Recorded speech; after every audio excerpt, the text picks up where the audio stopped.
بەڕاستی ئەم ڤایرۆسی کۆڕۆنا ئیمساڵ لە چاو پارەکە زۆر تاسی لە بازاڕەکەمان کردووە.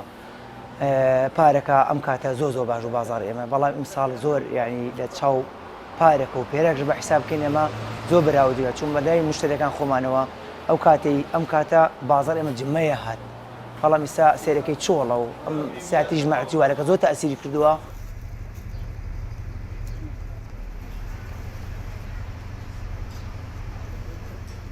ئامادەکاری وەک جەژنەکانی پێشووتر نابێ، ئەبێ زۆر خەڵکان هەموو هاوڵاتیان ڕێنمایەکانی تەندروستی بە شێوەیە چاک گوێبز بن و لە ماڵەوە دەرنەچن و ئەم جەژنە جیاوازە لە جەژنەکانی تر، چونکە ئەم ڤایرۆسەیەکی کوشندەیە، زۆر کاریگەری هەیە لەسەر مرۆڤ و ئەبێ هەڵس و کەوتمان لە ڕۆژانی جەژنە لە ماڵەوە بین.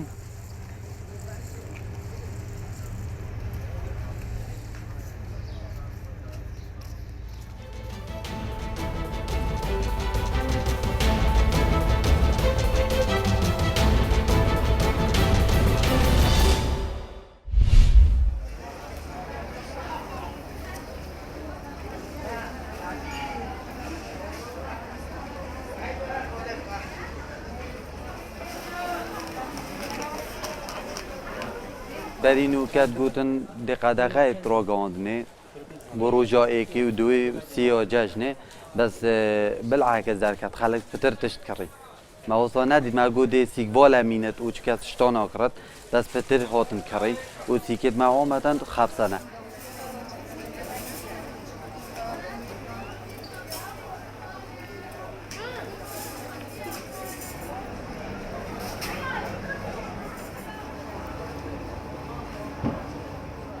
به جشن چه جشنی نه؟ جشن بس یارش نوی اینترنتیه. خوی جشن گودینی نه. جوی تکنولوژی پیش کفتی. اینترنتی زیادتر نینه. چه تشدینی نه؟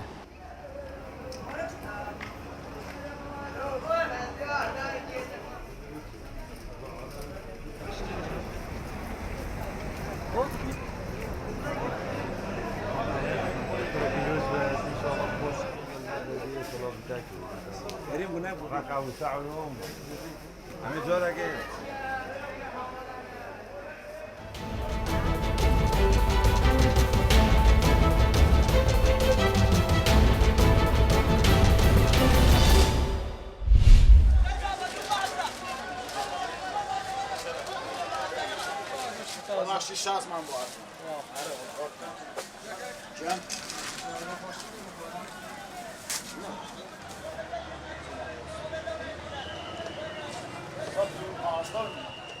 ئەوشتانی زیاتر خەڵک بەرە جەژنانە ڕومانتیەکەن بابەتی چەرەساتە چکولیات و کۆمەڵێک شیرینی و قەیسی و کشمیش و تایبەتتر ئێمە هەندێک لوقم و سزوق و گەزۆ ئەوانەمان هەیە کە خەڵک زیاتر بۆ بە جەژنان بەکاری دێنێ وەکو سزۆکانمان هەیە ڕەشەکەی لە ئاوی ترێ خۆمان دروست دەکرێ سپەکەیمان هەیە بە شیر و گەزۆیە ناوەکەشی گوێزێکی جوانی تایە هەمانە بە شیر و گوێز و ناوەکەی فستەقی تایە چواردەورەکەشی بە گوێز هیندیە.